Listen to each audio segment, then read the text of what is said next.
तो जैसे जैसे अवेंजर्स डूम्सडे पास आती जा रही है वैसे वैसे हमारी क्यूरियोसिटी भी बढ़ती जा रही है कि आखिर मूवी में होगा क्या, जिससे रिलेटेड इंटरनेट पर बहुत सारी बातें चल रही है, बहुत सारी थियरीज बन रही हैं और वहीं पर बहुत सारे सवाल भी हैं। जैसे कि मूवी में हमें स्पाइडरमैन दिखेगा कि नहीं, फिर इन सब में डॉक्टर स्ट्रेंज कहाँ पर हैं, और मूवी में हमें डॉक्टर डूम और सूजन स्टोन के रिलेशनशिप वाला एंगल दिखाया जाएगा कि नहीं, फिर इन सब में फ्रैंकलिन रिचर्ड का क्या रोल होगा, एंड अब तो अगले साल मूवी टाइम पर रिलीज होगी कि नहीं वो भी एक सवाल है। और इन सब में भी एक बड़ा सवाल यह है कि मूवी में डॉक्टर डूम की ओरिजिन क्या होगी। तो देखो, मुझे ऐसा लगता है कि एमसीयू में डॉक्टर डूम के आने का रीजन लोकी होगा, यानी कि लोकी की एक गलती की वजह से ही डॉक्टर डूम एमसीयू में आएगा और एंड में डॉक्टर डूम लोकी को ही मार देगा मल्टीवर्स को कॉन्कर करने के लिए, जिसके बारे में हम वीडियो में आगे बात करेंगे। बट स्टार्टिंग ऑफ विथ कि डॉक्टर डूम एमसीयू में आएगा कैसे, तो इसका आंसर हमें लोकी सीजन 1 के लास्ट एपिसोड में ही मिल गया था, जहां पर Loki and Sylvie He Who Remains से मिलते हैं। एंड वहीं पर ही हू रिमेन्स ने कहा था कि कैसे उसके और उसके दूसरे सारे वेरिएंट्स के बीच में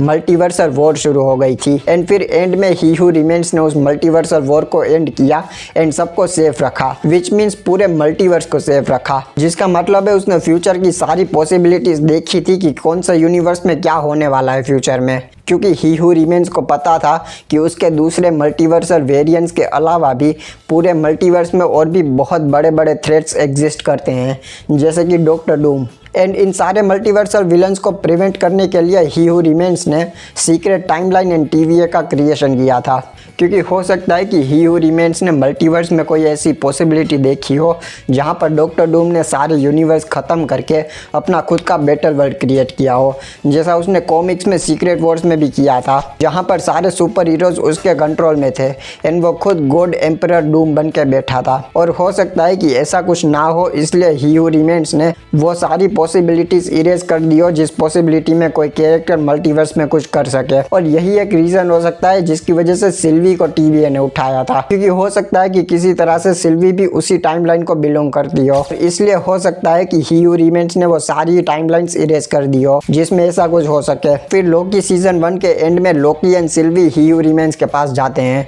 जहां पर सिल्वी ही हू रिमेन्स को मार देती है। तब वो कहता है कि उसे हर वक्त पता था कि उन दोनों का अगला स्टेप क्या होगा एंड वो आगे जाके क्या करेंगे, कहाँ जाएंगे, सब कुछ पता था ही हू रिमेन्स को। पर तब तक ही जब तक उन्होंने थ्रेशोल्ड क्रॉस करके ही हू रिमेन्स को मारा नहीं था। पर ultimately Silvi He Who remains को मार देती है एंड अब ही हू रिमेन्स को नहीं पता आगे क्या होने वाला है, क्योंकि वो मर चुका है। And because of that whole multiverse started tearing apart, जिसकी वजह से पूरे मल्टीवर्स में क्योर शुरू हो जाता है, जिसकी वजह से एमसीयू में कैंग के बाद एक और बहुत बड़ा मल्टीवर्सल थ्रेट आ चुका है, जो कि है डॉक्टर डूम। एंड उसके बाद लोकी सीजन 2 के एंड में हमें दिखाया जाता है कि ही हू रिमेन्स की जगह पर लोकी खुद टाइम के एंड में बैठा है एंड पूरा मल्टीवर्स कंट्रोल कर रहा है। एंड इसी से ये सवाल आता है कि अगर ही हू रिमेन्स की जगह पर लोकी बैठा है तो वो खुद डॉक्टर डूम की टाइमलाइन प्रून क्यों नहीं कर देता। पर देखो, यही तो सबसे बड़ा डिफरेंस है ही हू रिमेन्स और लोकी के बीच में, जहां पर ही हू रिमेन्स ने किसी को भी मल्टीवर्स में इंटरफेयर करने की फ्री विल नहीं दी थी, वहीं पर लोकी ने सबको फ्री विल दे के रखी है कि कोई मल्टीवर्स में कुछ भी कर सकता है।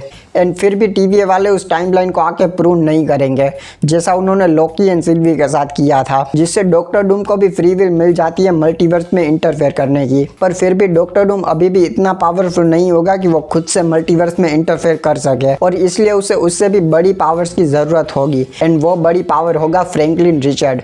और यहीं से फैंटास्टिक फोर का पोस्ट क्रेडिट सीन कनेक्ट होता है, जहां पर डॉक्टर डूम फ्रैंकलिन रिचर्ड को लेने आया था, क्योंकि फ्रैंकलिन की मल्टीवर्सल पावर्स बहुत ज़्यादा पावरफुल हैं। एंड मुझे ऐसा लगता है कि जिस डॉक्टर डूम को हमने मूवी के पोस्ट क्रेडिट सीन में देखा था वो उसी अर्थ 828 से होगा, क्योंकि मूवी के एक सीन में हमने लटवेरिया कंट्री का भी मेंशन सुना था। सो मोस्ट प्रोबेबली डूम इसी यूनिवर्स से होगा।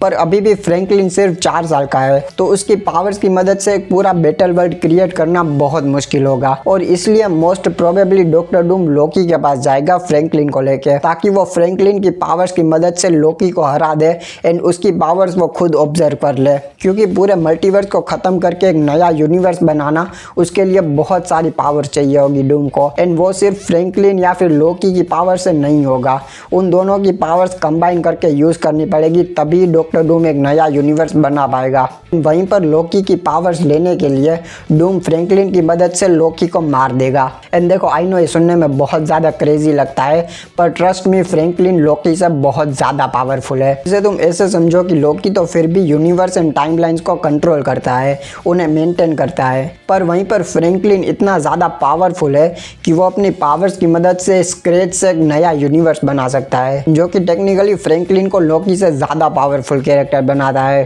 तो इसलिए मुझे ऐसा लगता है कि फ्रैंकलिन पावर्स के मामले में लोकी को बहुत ईजीली टेक ओवर कर सकता है, और ये सारी पावर्स मिला के डॉक्टर डूम अपना खुद का बैटल वर्ल्ड क्रिएट करेगा, जैसा उसने कॉमिक्स में सीक्रेट वॉर्स में किया था। एंड ऐसे में फैंटास्टिक फोर की टीम फ्रैंकलिन एंड डूम को ढूंढ रही है पूरे मल्टीवर्स में। एंड मोस्ट प्रोबेबली मूवी के एंड में जो हमने वो टेलीपोर्टेशन मशीन देखी थी, उसी टेक्नोलॉजी को और ज़्यादा डेवलप करके फैंटास्टिक फोर पूरे मल्टीवर्स में ट्रैवल करेंगे फ्रैंकलिन एंड डूम को ढूंढने के लिए। और इसी से थंडरबोल्ट्स मूवी का पोस्ट क्रेडिट सीन भी कनेक्ट होता है, जहाँ पर फैंटास्टिक फोर की एक शिप उनके यूनिवर्स में आती है। So most probably fantastic four Franklin and Doom को ढूंढ रहे हैं पूरे मल्टीवर्स में, और इसी के बीच में सारे यूनिवर्स में इंकर्जन शुरू हो चुके हैं। And I am pretty sure कि ये इंकर्जन्स डूम की वजह से तो शुरू नहीं होंगे, इनका रीज़न कुछ और होगा, जिसके बारे में हम और किसी वीडियो में बात करेंगे। पर अभी के लिए इन इंकर्जन्स का डॉक्टर डूम पूरा फ़ायदा उठाएगा। एंड बस यही थी मेरी थियरी। एंड तुम अपना ओपिनियन बताओ कि तुम्हें क्या लगता है इस थियरी के बारे में। एंड मैं तुमसे मिलता हूँ अगली वीडियो में। तब तक के लिए अगर तुम्हें ये वीडियो पसंद आई है तो वीडियो को लाइक कर देना, चैनल पर नए आए हो तो चैनल को सब्सक्राइब कर देना। एंड मेरे सारे सोशल मीडिया के लिंक्स तुम्हें डिस्क्रिप्शन में मिल जाएंगे, तो तुम वहाँ पर भी फॉलो कर सकते हो। एंड मैं तुमसे मिलता हूँ अगली वीडियो में। तब तक के लिए बाय।